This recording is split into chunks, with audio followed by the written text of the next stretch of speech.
हमारे लिए धर्म सत्ता सर्वोच्च है और उनका मार्गदर्शन भी।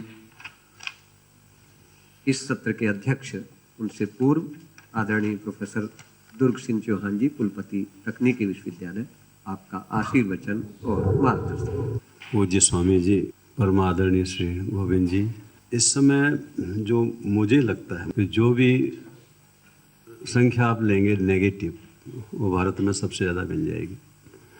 जैसे हम यदि एक समाज है तो कोई पूछा भाई भारत माता इसलिए महान है कि इतने लोग उसमें गरीब हैं, इतने लोगों को भोजन नहीं मिलता, इतने लोगों को ये नहीं। नेगेटिव भी देखा जाए तो ऐसे बहुत सारे, ऐसा लगता है कि अनादर में हम लोग प्रतिदिन कोई ऐसी घटना घट जाएगी कि आप,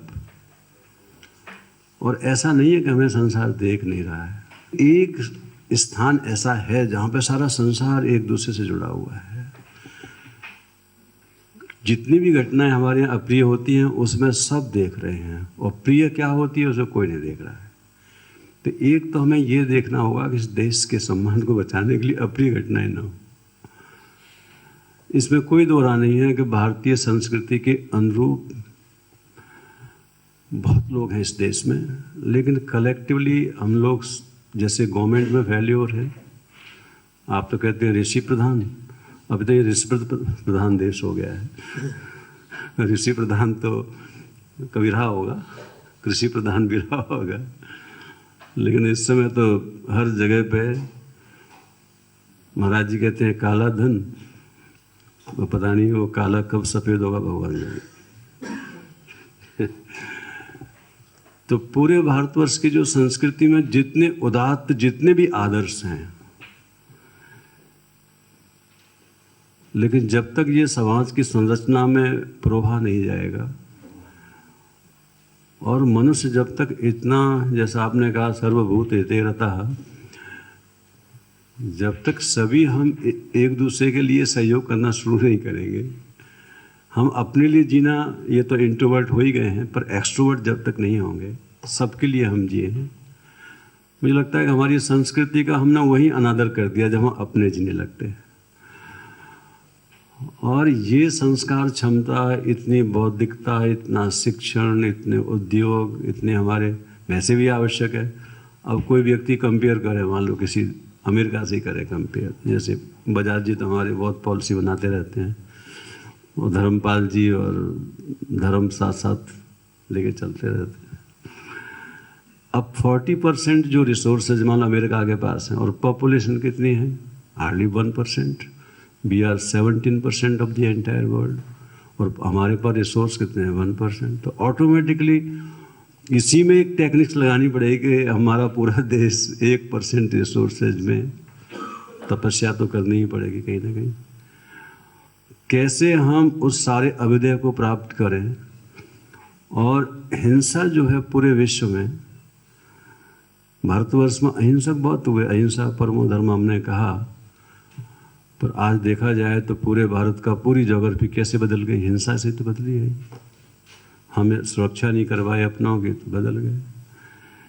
तो कभी कभी ये लगता है कि हम बहुत अच्छे हैं। वो विलियम ड्यूरेंट की मैं किताब पढ़ रहा था, तो उसने 1930 में कोई लिखी थी, तो खूब भारत की प्रशंसा की, और अंत में एक शब्द बोल दिया कि ये इतने सभ्य और सीधे थे कि जो असभ्य थे उन्होंने इन पर कब्जा कर लिया। जैसे मान लो आप बहुत अच्छे हो और घर में डकैत घुस गया, जो कुछ आपके पास उठा लेगा। तो इतनी सिधाई भी काहे की अच्छी? वो हमारे यहाँ राजस्थान में कहते हैं कि कायर की माँ तो इसलिए खुश होती है कि मेरा बेटा किसी का नुकसान नहीं करता, और वीर की माँ इसलिए खुश होती है कि वो कोई उसका कुछ बिगाड़ नहीं सकता, सबको ठोक पीट देता है। माँ दोनों ही खुश हैं। ये भारतवर्ष की जो माँ स्वरूप जो है, इसका सब खुश रहेंगे। वो कायर की माँ भी खुश है, वीर की माँ भी खुश है। लेकिन इस देश को, इतने पूरे समाज को, अब गांव जैसे देखा जाए तो भारतीय संस्कृति का, मैं तो धर्मपाल जी से भी बात किया, उन्होंने कहा जब तक एक साथ नहीं रहेंगे तब तक सभ्यता का निर्माण नहीं होता। अब एक साथ कहाँ रहें? किसी गांव में रहें? तो गांव तो हमारे हैं ही, वहाँ पे क्या हालत है। यदि आप किसी कोर्ट में चले जाएं तो पूरे देश की जितनी भी कोई भी आप ले लीजिए, चाहे शिक्षा क्षेत्र कोई ले, उतना जितना शिक्षा का बजट होगा उतना वकील कमा लेते होंगे। किससे? हमारे देश के जो गांव में लोग रहते हैं, चाहे शहर में रहते हैं, इतना लड़ते हैं झगड़ते हैं तो वहाँ पर जो न्याय होता है वो इतना महंगा है। काय का है वो? यदि सभी भारतीय संस्कृति में इतने उदार तो बेचारे भूखे मर जाएंगे सारे वकील।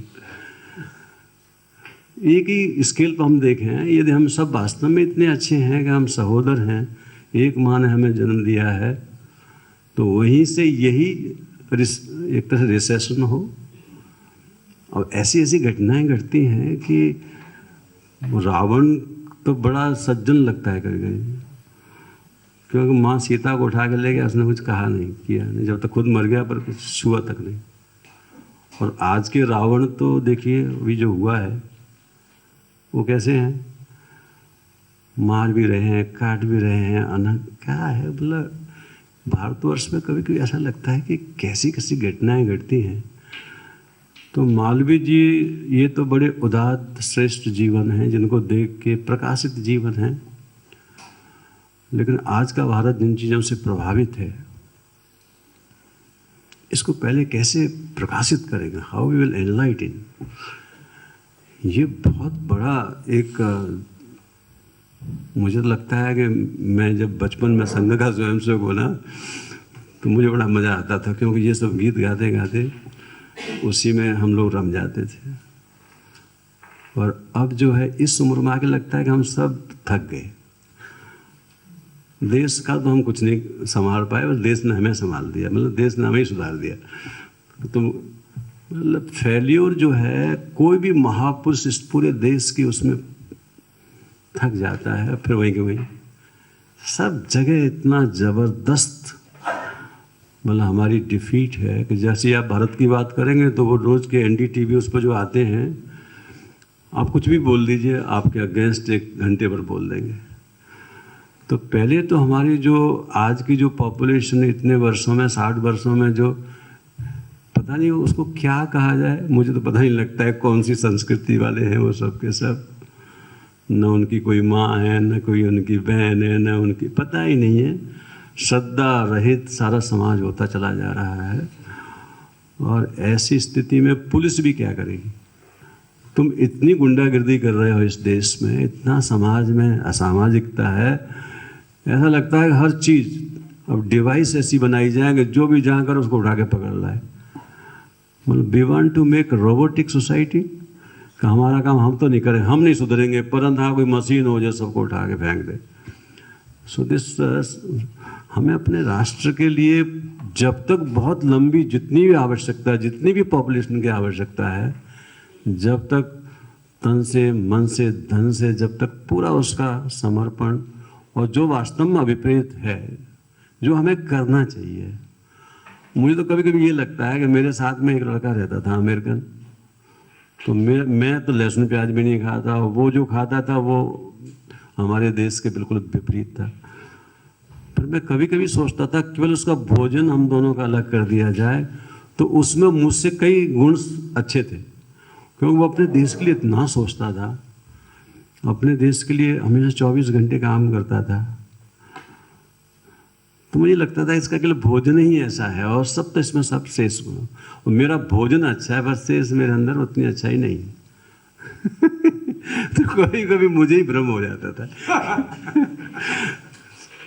तो थोड़ा सा हमारे देश को एक बार चिंतन करना पड़ेगा कि जो बड़ी बड़ी चीज़ें हैं, कि ऐसा तो नहीं है कि इसी में हम नशे में है, हम बड़ी बड़ी चीज़ें। हमारा जो क्रिया योग है या जो कर्म करना है, वह तो गीता में लिखा है ज्ञानम ज्ञेयम परिज्ञाता त्रिविध कर्म प्रेरणा। फिर क्या, कौन सा ज्ञान, कौन सी ज्ञेयम, कौन सा परिज्ञाता, कैसे कर्म करें कि ये देश महानता की ओर बढ़े। और मुझे तो यही लगता है कि थोड़ा बहुत और लाइफ होगी हम लोगों की 8-10 साल की, और स्वामी जी भी बताएं कि क्या करना है। तो मैं तो आज के दिन ऐसे ही कहूँगा कि we have lot of challenges, लेकिन जब पूरे संसार को देखते तो हम कहाँ हैं, कैसे इस देश को पुनः स्थापित करके रहेंगे। वैसे बजाज जी ने कहा वो तो बहुत अच्छा लगता है, जब खूब प्रशंसा करते हैं हम तो उसी में खोए रहते हैं, लेकिन जब दुख देखते तब लगता है कि इन सब के in spite of everything why we are suffering, क्यों सफरिंग है, why suffering. India is great then why we are small, if India is rich why we are poor, if India is everything then why people are starving, why crime. ये सब चीज़ें क्यों विफल हो गई हैं, यही सोचने की ज़रूरत है। मैं तो इतना ही कहूँगा। Thank you. बहुत बहुत धन्यवाद। आज के इस सत्र के सम्मानित अध्यक्ष महोदय जी का आशीर्वचन मिला। वो जिस